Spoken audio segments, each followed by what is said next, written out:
Dag iedereen. In de eerste plaats wil ik de Belgische Vereniging van Landbouwjournalisten bedanken voor de organisatie van deze webinar. Als ik jullie moet toespreken via een video, wil dat zeggen dat ik ben opgehouden door mijn ministeriële verantwoordelijkheden. Desondanks lijkt het mij belangrijk een stand van zaken met jullie op te maken van de werkzaamheden van de Taskforce Oekraïne. De aanval op het Oekraïnse grondgebied door Russische troepen is een gebeurtenis met een bijzondere omvang voor onze regio en veroorzaakt een groot aantal problemen die de Europese burgers rechtstreeks voelen. De oorlog toont het geopolitieke belang aan van de landbouw.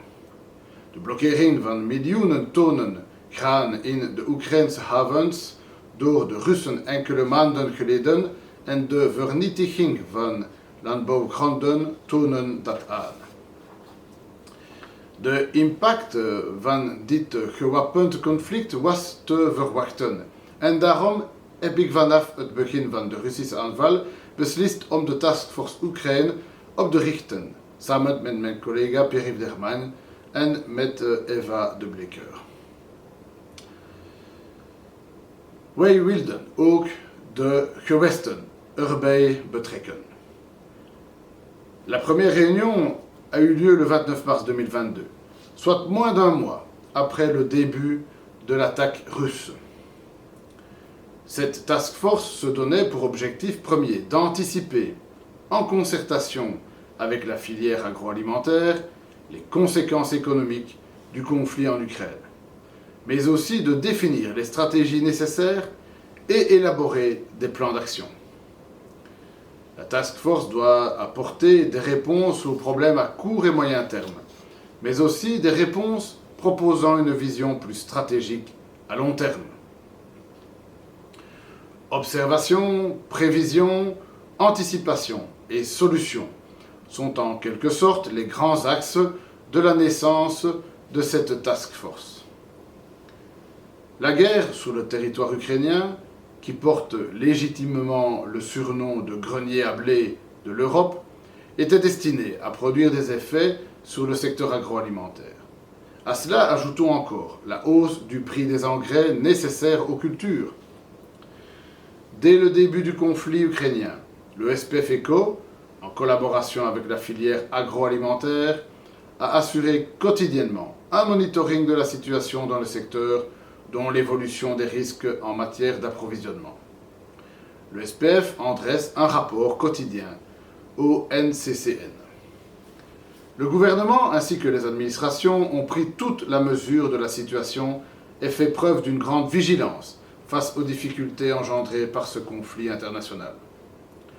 Concrètement, à la suite de la première réunion, le gouvernement a pu adopter une première mesure visant à flexibiliser temporairement l'étiquetage des produits à base d'huile de tournesol.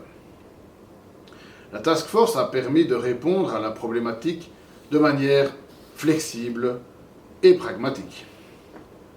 En concertation avec le SPF Santé publique, l'AFSCA, le SPF Économie, nous avons élaboré un plan d'action qui permet aux entreprises agroalimentaires de poursuivre leurs activités, tout en garantissant la sécurité des consommateurs via une information correcte, suffisante et transparente. L'exemple de l'huile de tournesol est parlant pour mieux se rendre compte des enjeux de la guerre en Ukraine sur notre secteur agroalimentaire. Le secteur agroalimentaire européen utilise l'huile de tournesol comme produit de base pour la confection de toute une frange de produits alimentaires. L'Europe serait dépendante de l'huile de tournesol à hauteur de 35 à 45%. Il se posait donc la question du risque de pénurie et du remplacement de l'huile de tournesol par d'autres huiles végétales. Les questions pratiques, telles que l'étiquetage, les obligations légales d'indiquer les ingrédients et la nécessité d'étudier les solutions pratiques et temporaires, ainsi que le besoin de flexibilité, ont été étudiées. Bien sûr, d'autres mesures sont discutées au sein de la task force.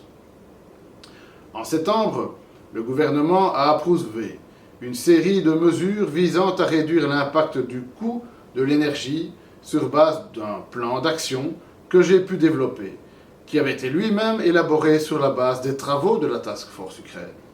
Sur les 25 mesures que j'avais déposées sur la table du Cairn, 13 ont été adoptées pour aider tant les ménages que les entreprises à traverser cette crise. C'est dans ce paquet de 25 mesures que se trouve une décision qui me tenait particulièrement à cœur et que j'avais adressée dès le début de la crise à ma collègue ministre de l'Énergie, celle d'assurer la priorité énergétique au secteur agroalimentaire en cas d'interruption de l'approvisionnement. Dans les mois à venir, je continuerai de suivre attentivement l'évolution de la situation. Pour conclure, il faut aussi détailler le travail qui est réalisé au niveau européen. Sur le plan agricole, les stratégies mises en place ne permettent pas de faire face à des chocs d'une ampleur telle que nous la connaissons. La Belgique, comme d'autres États membres de l'Union européenne, s'interroge sur la façon dont la Commission européenne va tenir compte de la nouvelle situation géopolitique dans les plans stratégiques de la PAC.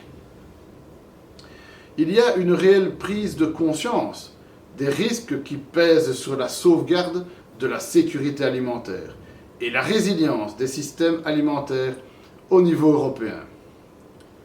Au Conseil de l'Union européenne, des discussions portent ainsi sur les stratégies à mettre en place. C'est le cas par exemple de la stratégie de la ferme à la fourchette et qui prévoit notamment des diminutions de pourcentage d'utilisation des pesticides, d'antibiotiques ou encore d'intrants azotés. Une étude de cette stratégie menée par le Centre commun de recherche de la Commission européenne conclut que cette stratégie conduit malheureusement à des baisses de production allant jusqu'à 15%, mais aussi à une augmentation des importations et surtout un renchérissement des coûts de l'alimentation. Il faut donc oser mener une réflexion sur cette stratégie et l'améliorer là où cela s'avère nécessaire. Lors des discussions européennes, la Belgique adopte une vision pragmatique qui veille au renforcement de notre souveraineté alimentaire.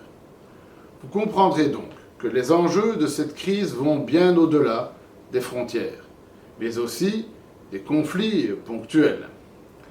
Les événements géopolitiques dramatiques ont des conséquences directes, mais sont aussi le reflet de faiblesses plus larges qui peuvent se trouver au sein de notre système. Je continue de garder un œil attentif à la situation au travers de la task force, mais aussi par un travail actif au sein du gouvernement, pour venir en aide à tous les acteurs de la chaîne alimentaire qui se voient impactés par cette problématique, qui aura eu, je l'espère, au moins le mérite d'ouvrir les yeux de l'Europe sur l'importance du secteur agroalimentaire pour notre équilibre sociétal. Mesdames et messieurs, je vous remercie pour votre attention et serai ravi de pouvoir répondre à vos questions en différé par le biais des organisateurs. Merci pour votre attention.